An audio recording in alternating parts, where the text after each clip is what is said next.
Така го проследивме сите заедно прилогот од колешката Каролина Дурло од Прилеп, а она што следува во продолжение, како што ви кажав, е првиот разговор за ова утро.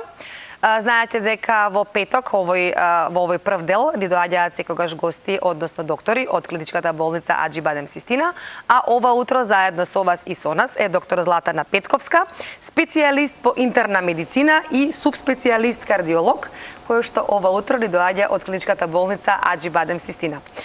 Доктор Петковска, добро ви утро. Добро ни дојдовте во утринската програма и секако во телевизија Алфа.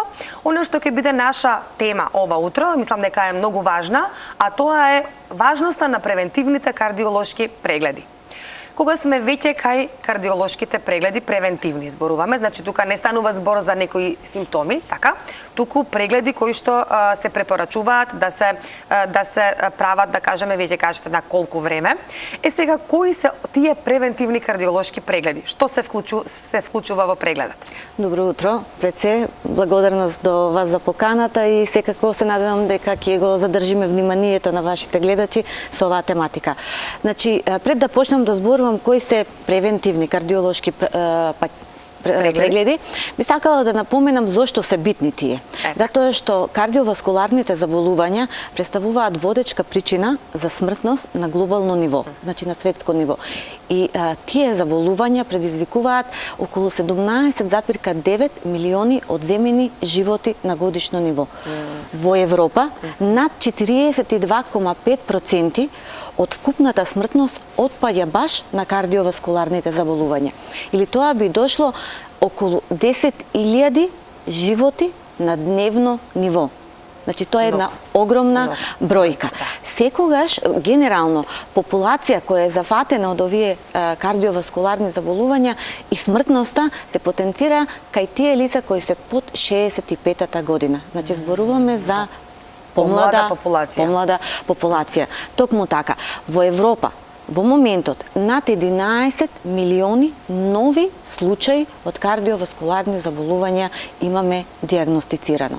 Македонија, како дел од Европа, според Светска здравствена организација и Европското кардиолошко здружение, влегува во групата со многу висок ризик од кардиоваскуларни заболувања.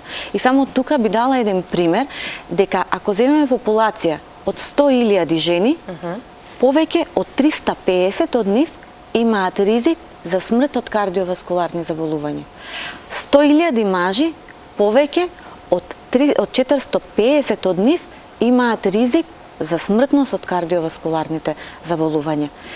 Токму поради тоа, мора да се насочиме кон превенцијата од кардиоваскуларните заболувања.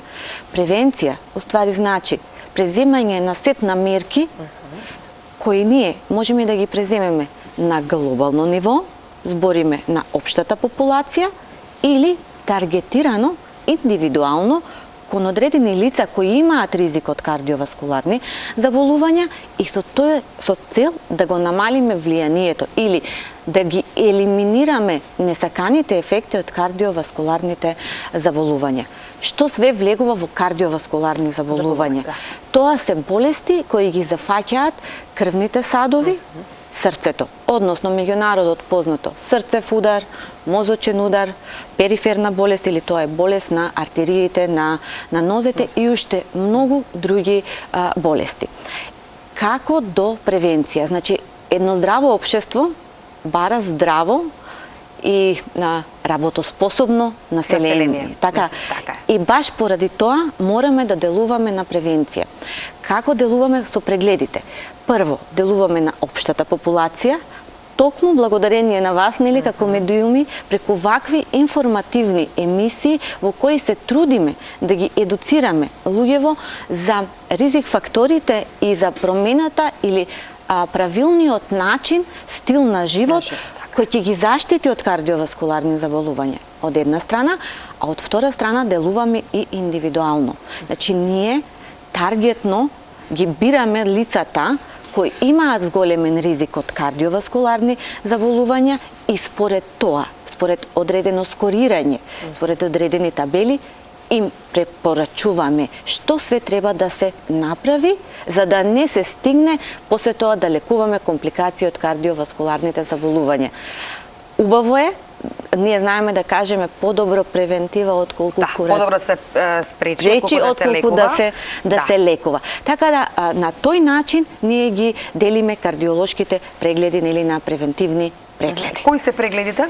Прегледи кои генерално влегуваат, пак ќе кажам, е основниот или basic прегледот, кој опфаќа разговор со доктор кардиолог, правење на ЕКГ. ЕКГ-то не е основна алатка, тоа е неинвазивен тест со кој ни се овозможува да видиме дали имаме пореметување во ритмот на срцето, во спроведувањето или дали има одредени промени на тоа ЕКГ кои би ни укажале што понатака. Едно и многу битно тука е испрашувањето на секој пациент, разговорот со секој пациент, од кого ние ќе ги добиеме информациите, кои се ризик факторите, и според тоа би ги градуирале каде влегуваат во која скала за да знаеме што е следно да се направи и како треба да се следи. Ги споменавте, доктор Петковска, токму ризик факторите.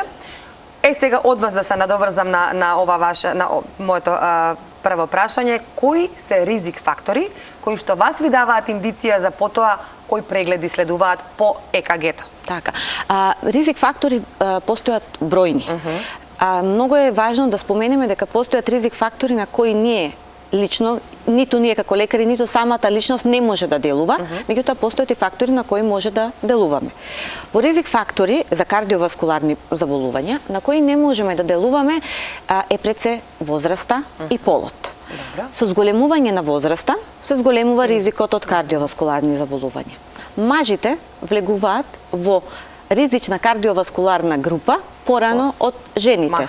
Нас не штитат женските хормони и доаѓаме до изедначување на ризикот кога жената влегува во менопауза.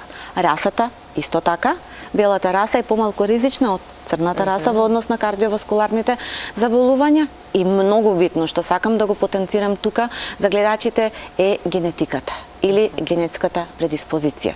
На тоа не можеме да влијаеме, меѓутоа можеме да превенираме. Што значи тоа? Дека ако некој во фамилија има член, зборува, мајка, татко, брат, кој има кардиоваскуларно заболување, дали е тоа срцев инфаркт, аритмија, висок крвен притисок, значи мора да му стои во потсвеста дека може да наследи или тој некој ген и дека треба да се прегледа. Значи овие фактори на нив не можеме да делуваме.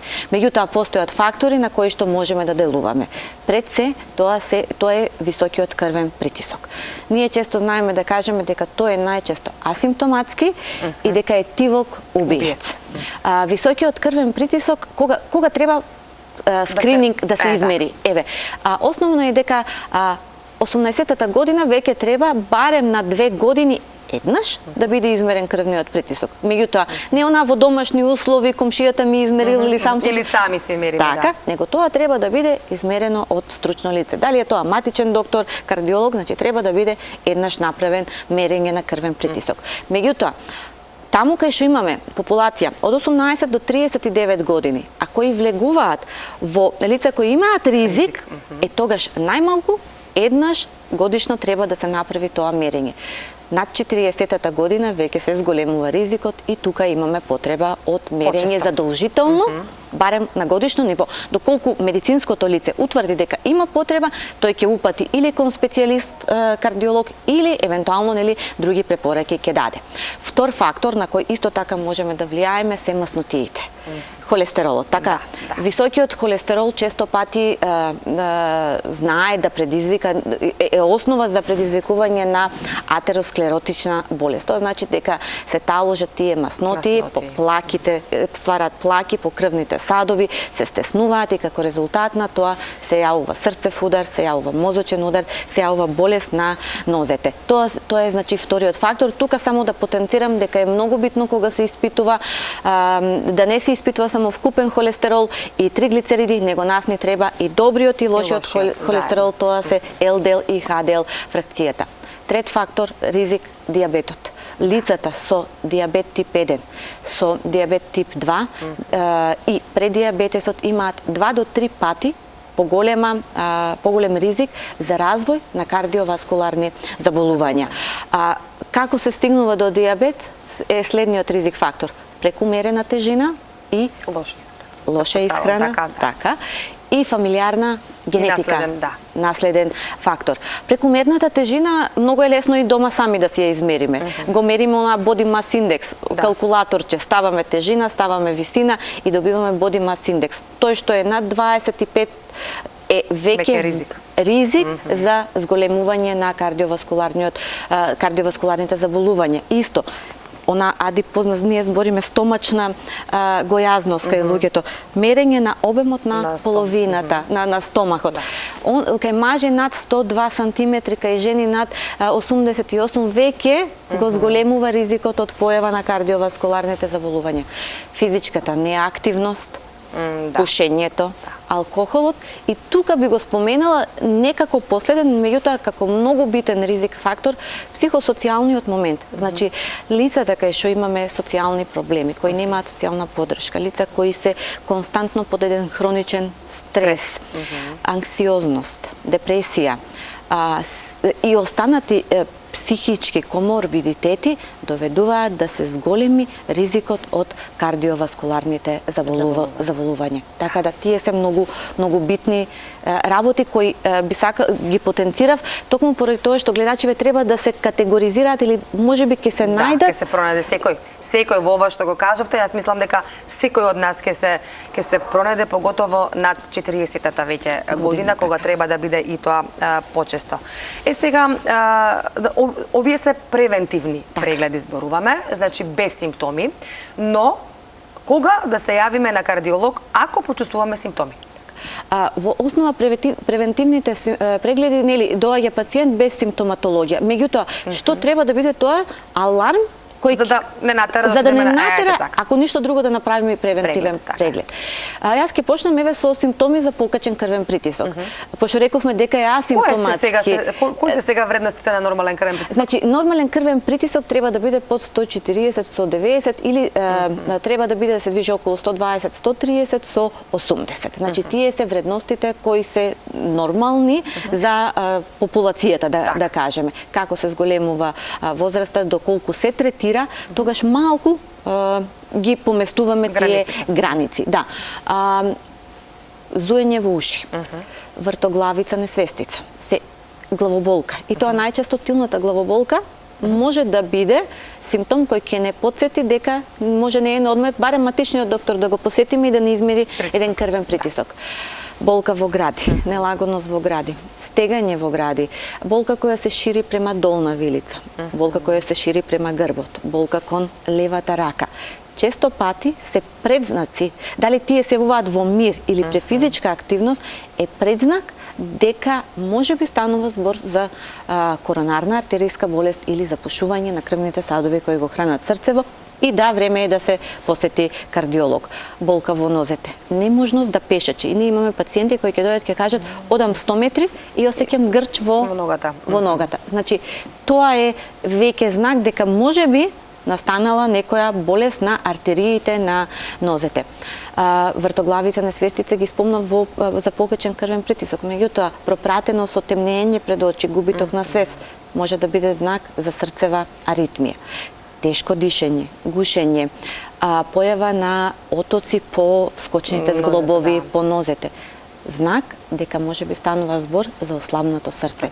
Значи, тие се некои општи симптоми, нели, на кои луѓето не обрнуваат. Да не се чека, така? Да, не обрнуваат многу внимание, меѓутоа факт е дека треба, ако ништо друго, да се посети матичен доктор и секако после тоа да се добие упат за кардиолошки преглед. Значи, тоа е еден аларм кој треба да ги алармира гледачиве, граѓаните за Многу убаво објаснувате и многу вака еве народски, јас убаво ве разбирам, верувам дека и гледачите убаво ве разбираат до сега и сега споменавте и по возраст кога треба да се направат овие превентивни прегледи и сега клиничката болница Аџибадем Систина нуди и пакети, промотивни пакети сега баш за овие превентивни кардиолошки прегледи. Можеме малку да споменеме како се движат пакетите? Да, клиничката болница Аџибадем Систина е една општествено одговорна фирма, болница да кажам, која баш се посветува на тие прегледи и се трудиме колку што можеме да излеземе во сусрет на граѓаните. Значи, што опфаќа тој преглед? Кардиолошки преглед, кај што нели ќе ги дознаеме овие информации кои претходно ги спомнав, кои се ризик факторите на пациентите. После тоа се прави една лабораторија во која имаме испитување на крвна слика, имаме испитување на липиден статус, значи зборам сега тука се испитува вкупен холестерол, триглицериди, ХДЛ и ЛДЛ кои на нас како кардиолози многу битен, гликоза, значи шеќер во крв, кај жени се испитува тироидниот хормон, а кај мажи се испитува простата тумор маркерот, пошто нели сакаме да скренеме внимание и на другите заболувања кај машката популација кои се ризични за лица над 40-та година. После тоа поминуваме на ЕКГ, веќе спомнав што значи ЕКГ-то и ехокардиографскиот преглед. Тоа се влегува во пакетот. Во пакетот, така. Зошто е битен ехокардиографскиот преглед? Затоа што преку него ги гледаме структурните промени на срцето, преку него преку ехото се откриваат одредени вродени или стекнати срцеви мани и на тој начин ние знаеме веќе имаме генерална слика дали овој пациент треба да се упати на некои дополнителни испитувања. Дали тоа ќе биде коронарен стрес тест, одење по трака, кај што ќе видиме дали станува збор за запушување на крвните садови индиректно. Понатака може да се стави холтер за ритам, доколку пациентот има потреба од тоа да се мери притисок 24 сати. Значи, на предноста е тука што на одделот кардиологија работат кардиолози кои се субспецијалисти во одредени области, од инвазивни кардиолози, аритмолози, кардиолози за имиджинг техники, плюс имаме можност за еден мултидисциплинарен пристап. Тоа би значило значи консултација и комуникација со доктори од областа на неврологијата, нефрологијата, доколку ние ендокринологијата, доколку ние се сомневаме дека постојат и други знаци кај еден пациент. Доктор Златана, тука ни е некаде веќе, да кажам, предвиден и крајот за овој наш разговор. Навистина, мислам дека скоро се опфативме во овие 15 до 20 минути. Јас само би сакала на крај накусо еден совет до нашите гледачи. Иако сето ова беше како еден совет цело во ова ваше излагање, меѓутоа, еве како едно сиже, да кажам, на разговорот, еден совет до целата наша популација, бидејќи навистина овие бројки што ги кажавте на почетокот на нашиот разговор се навистина високи и алармантни за овие срцеви заболувања. Секогаш ние си велиме ништо не ми е, ќе ми помине, меѓутоа не е секогаш така. Сепак треба да се јавиме, како што кажавте, првенствено на матичен лекар, па потоа ќе не води каде треба понатаму.